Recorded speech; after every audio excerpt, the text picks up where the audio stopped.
There's a moment we all go through. It's the moment after we've done everything right. We've visualized, we've prayed, we've asked the universe, we've held the vision, we've done the inner work, and still, nothing happens. No movement, no breakthrough, no signal from the outside world that we're any closer to what we're calling in. And that moment, it hurts. Not because we've lost hope, but because we start to wonder if we're being ignored, forgotten, punished. We start to question everything. Why isn't it working? Did I do something wrong? Is this not meant for me? Have I been wasting my time? The mind spins, the heart tightens, the energy starts to contract, and slowly, without even noticing, we slip out of trust and into doubt. But what if this moment, this silence, this pause isn't rejection at all? What if it's preparation? What if the universe is not saying no, but instead, not yet, because I'm making space for something even better? This is where divine timing begins. Not when things happen, but when we surrender our need to control when they happen. Because control is not the path to alignment. Control is the voice of fear, dressed up as strategy. We try to force outcomes not because we're powerful, but because we're scared. Scared that we won't receive, scared that we'll miss the window, scared that if we stop pushing, everything will fall apart. But that's not divine trust. That's trauma trying to stay safe. And the truth is, what is truly meant for you does not need to be chased. It needs to be aligned with. There's a deeper intelligence at work behind the scenes of your life. One that knows what you asked for and knows when you're truly ready to hold it. Not when your ego wants it, not when the world expects it, but when your frequency can carry it. The tree doesn't bloom in winter, not because it's not alive, but because it knows.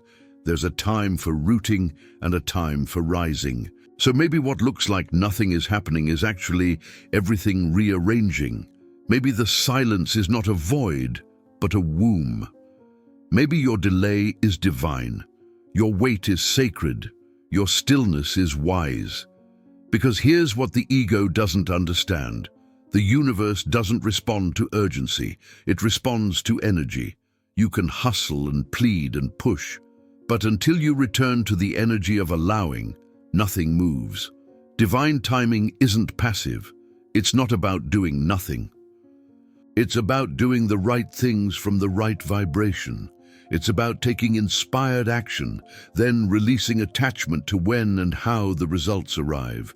It's about understanding that there's a rhythm to all of life, a flow that can't be forced, but can be trusted.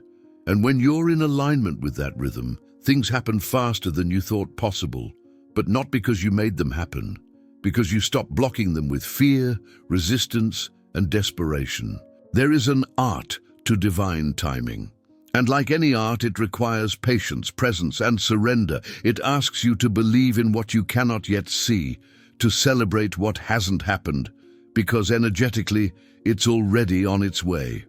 So if you find yourself in the pause, in the waiting, in the space between intention and manifestation, don't panic, don't spiral, don't fall into the lie that you failed. Breathe, return to center, let go of the timeline, let go of the pressure, let go of the noise. Ask yourself, can I trust the rhythm of my life? Can I be present in the pause?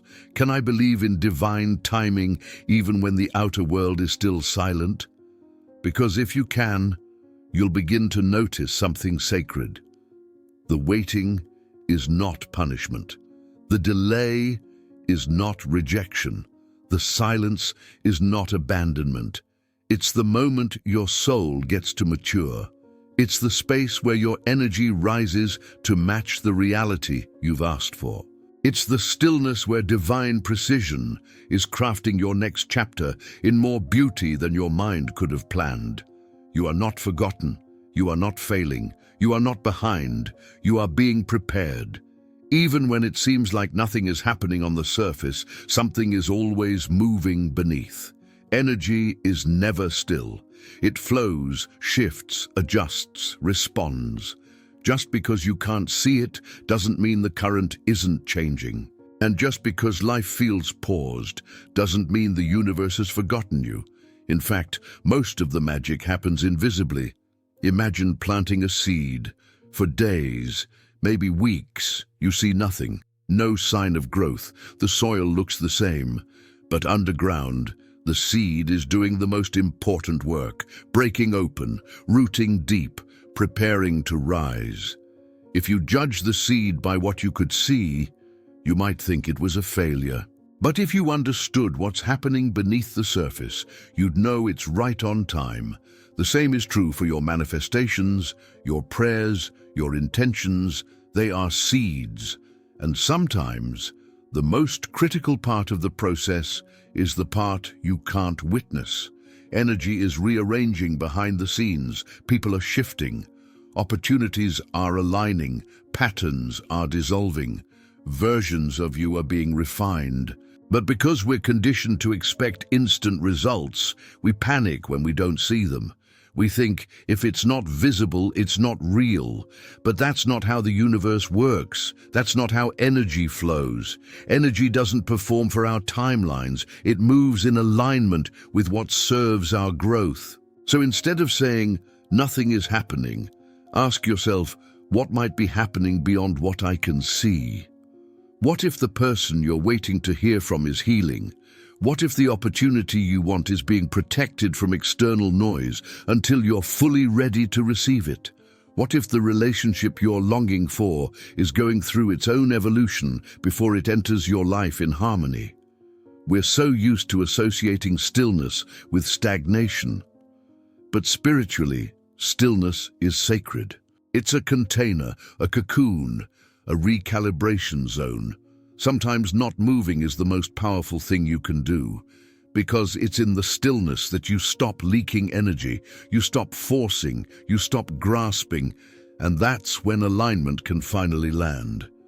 Think about how many things in your life came unexpectedly, at a time when you weren't looking, when you had given up control, when you were finally at peace. That's not coincidence, that's coherence. You became a match for what you desired. Not by chasing it, but by aligning with the version of you who was ready to receive it. And what makes you ready isn't how hard you work. It's how soft you become, how present you allow yourself to be, how open your energy field is, how surrendered your nervous system feels. The universe does not respond to panic, it responds to peace. So if you're in a space right now where nothing seems to be happening, breathe. Feel into what's actually present. Maybe what's happening is that your body is integrating the lessons of the past. Maybe your subconscious is reprogramming beliefs that once blocked your flow. Maybe your intuition is recalibrating so you can finally trust it. Maybe your heart is healing in ways you don't yet have words for. This is movement. It's just happening in a language that isn't visual. It's happening in vibration, in frequency, in silence. And the more you trust that, the more magnetic you become. You don't need to do more. You don't need to figure it all out. You need to listen, to rest, to honor the invisible work, to believe that just because you can't see the bloom doesn't mean it isn't coming. The river doesn't rush to prove its strength. The moon doesn't rise faster to meet your schedule. Nature trusts its timing. So can you. Everything you've asked for is on its way, but not to the version of you that's frantic and afraid. It's coming to the version of you that's open and aligned. And right now, through this silence, that version is being shaped. That's the flow. That's the frequency. That's the invitation. So instead of fighting the pause, make peace with it. Use it. Bless it. Let it become the sacred space where your next chapter prepares to rise. Letting go is one of the most misunderstood spiritual practices, because for most people, letting go feels like failure, like surrendering control, like saying, I give up. And we've been taught that giving up is weakness. But in truth, letting go is the highest form of strength, because it takes deep courage to release what you've clung to for safety. It takes maturity to stop trying to force outcomes and start aligning with flow.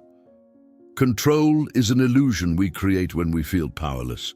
It's our attempt to stay safe in an unpredictable world. And yet, the more we try to control, the more disconnected we become from trust. And without trust, we close our field. We block the exact magic we're asking to receive.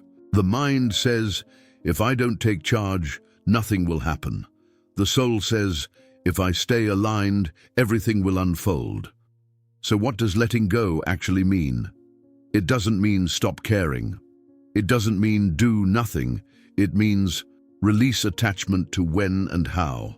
You still show up, you still pray, you still take aligned action, but you're no longer moving from desperation. You're moving from inner stability. Because desperation vibrates low. It says, I need this to be okay. But inner stability says, I'm already okay, and this will come when it's meant to. This shift in energy is everything. Letting go is the space between effort and arrival. It's the moment after the seed is planted, but before the sprout appears. And in that space, your job is not to dig up the soil every day to check if the roots are growing. Your job is to nurture the environment, to hold the vision, and to trust the process. Trust is a frequency. It can't be faked. The universe responds to it instantly because it's aligned with love, not fear. And real trust isn't loud, it's not performative.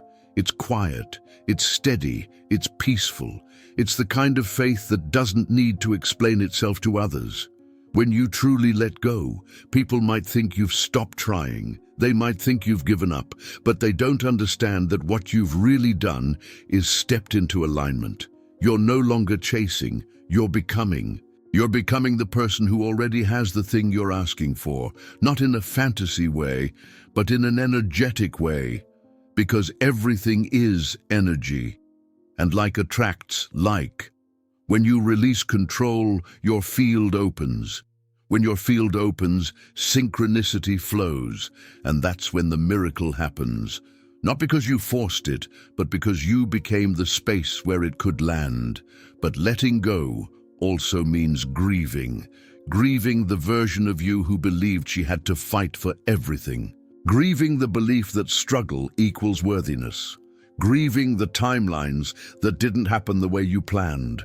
Letting go is not just a spiritual principle, it's an emotional process. You might feel resistance, you might feel sadness, you might feel a quiet fear that whispers, what if I never get it? But that fear dissolves the moment you realize you don't need to hold everything. You only need to hold your peace. The rest belongs to the universe. Letting go is remembering that you are co-creating with something far greater than your mind, and that higher intelligence doesn't work on pressure, it works on resonance. So ask yourself, what am I trying to control right now? What outcome am I afraid won't happen unless I interfere? What fear am I feeding by refusing to trust? And then breathe, soften, surrender. Speak to the universe with clarity. I let go of what I can't control. I align with what I can. I trust what's unfolding. And I allow it to bless me in perfect timing. When you do that, when you truly mean it, you stop leaking energy into worry. You stop confusing effort with tension. And you begin to radiate something new, certainty without attachment.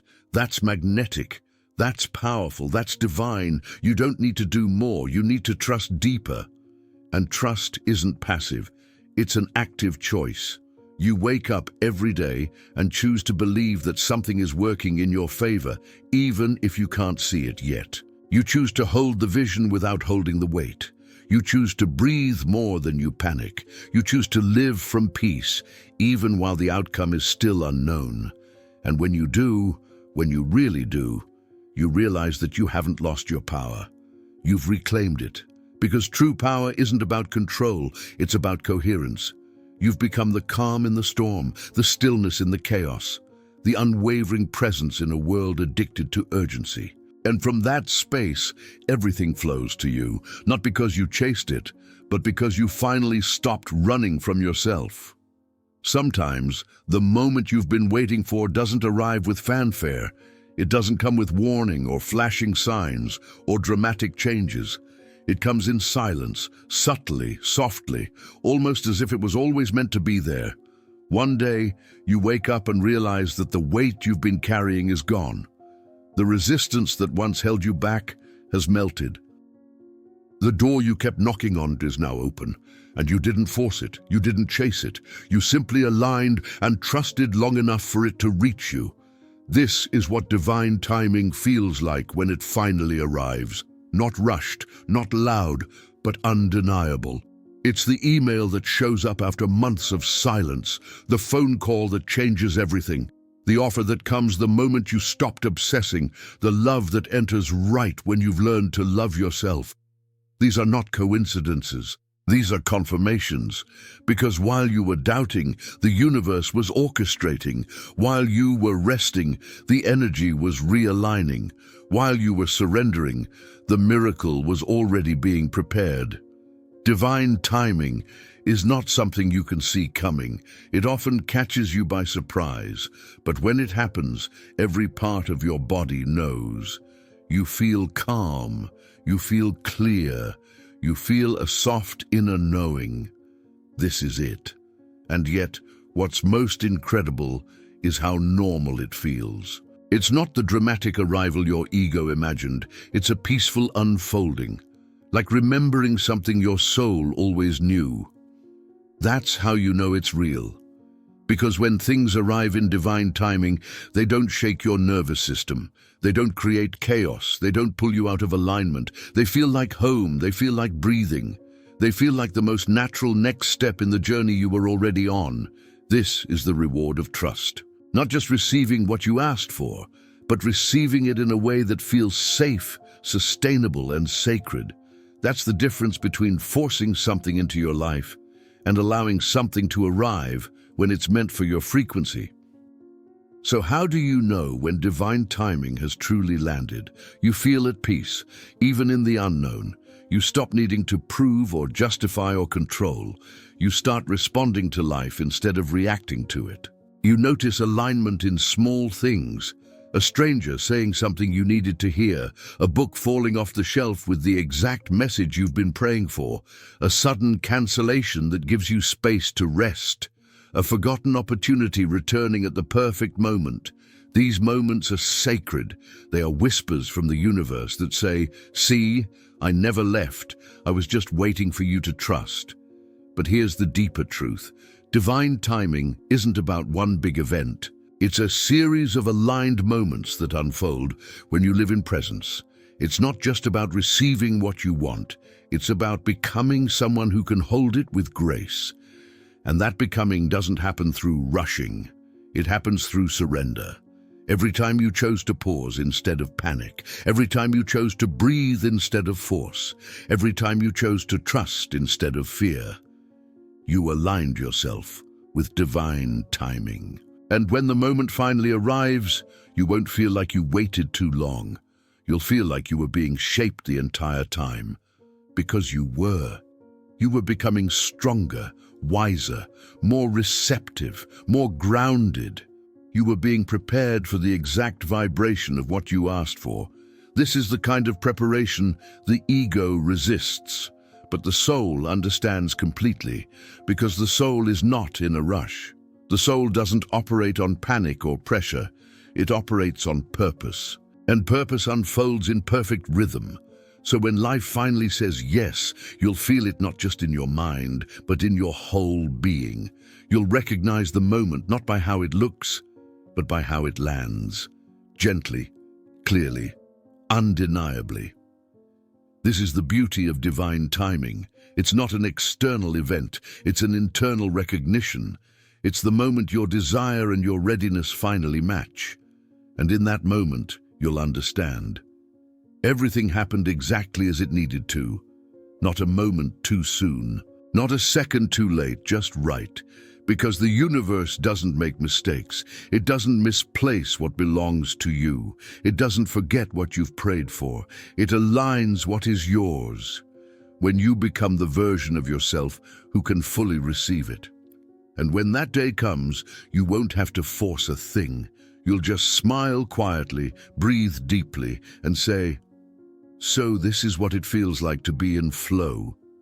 Dai, what if the peace you've been searching for isn't in what you're waiting to receive, but in the space you learn to create while you wait? What if the deeper purpose of divine timing isn't just to give you what you want, but to teach you how to live in alignment with the rhythm of your soul? We weren't born into chaos. We were born from silence, from stillness, from divine order. But somewhere along the way, we were taught to rush, to force, to control. We learned that value comes from speed and worth comes from productivity. But the soul doesn't speak that language. The soul speaks in breath, in intuition, in deep knowing. The soul operates in seasons, not seconds, in vibration, not urgency, in surrender, not strategy. And when you begin to live from that place, from the inner rhythm instead of the outer noise, something shifts forever. You no longer measure your life by what you lack, but by how deeply you are present. You stop chasing and start attracting. You stop surviving and start embodying. You stop waiting for your moment and realize you are the moment. This is what divine timing reveals when we're willing to truly listen, that nothing is random, that no prayer goes unheard, that every delay is a form of guidance, that what looks like emptiness is often sacred space, a pause, a preparation, a clearing, a recalibration. It's not about waiting with frustration, it's about waiting with reverence, knowing that the universe is not withholding, it's orchestrating. And you are part of that orchestra, not just another note, but a vital frequency that changes the entire composition. When you understand this, life feels different. You stop asking, "When will it happen?" And you start asking, "Who am I becoming as I wait?" Because that's the real gift of divine timing, not the thing you receive, but the version of you that emerges through the process. The version that's softer, wiser, more attuned, more loving, more trusting. The version that knows how to sit in silence without fearing she's been forgotten. The version that can breathe without rushing, love without clinging, move without forcing, wait without closing. That's not just healing. That's evolution. That's spiritual maturity. That's the life you came here to live. A life where you trust that the right doors will open, the right people will appear, the right ideas will land. Not because you chased them, but because you became ready to receive them. You aligned, and that alignment is everything. So as you finish this practice, take one last breath, not from your chest, from your center. Let your nervous system rest. Let your spirit return home to itself. Let your mind unclench. Let your timeline dissolve. You are safe in this moment. You are held. You are seen. You are loved. Everything that is for you is already being prepared. And your only task now is to stay open, to stay soft, to stay present. Let go of needing to know. Let go of needing to prove. Let go of needing it now. Instead, choose peace. Choose patience. Choose presence. Because from that space, you become magnetic. You become medicine. You become the frequency of what you've prayed for. And as you walk forward from this moment, remember, the universe doesn't respond to your urgency. It responds to your clarity, your coherence, your readiness. So live from your center, trust the seasons of your becoming, and allow the right things to arrive, not on your timeline, but on your soul's. Because the soul is never late. The soul is always right on time.